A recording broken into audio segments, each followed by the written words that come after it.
ኦኬ ቴንክ ዩ አማን ወደ ሀገር ብትመጣና የሆነ ስራ ብፈልግልህ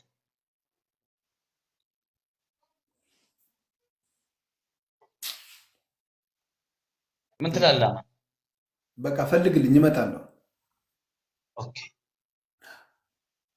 ኦኬ ወደ ቅጣትክ አሸንፎኛል መሰለኝ አይደል? አሸንፎናል እንዴ?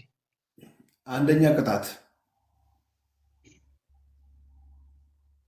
ኦኬ በጭንቅላት ተተከል 5 ደቂቃ ሙሉ።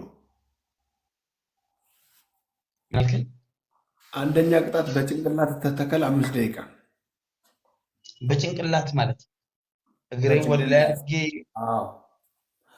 5 ደቂቃ። ይሄ እንኳን እኔ ድሮኔ ራስ መስራት ቆሜ እኔ ምን ነገር ነው። ሁለተኛ ቅጣት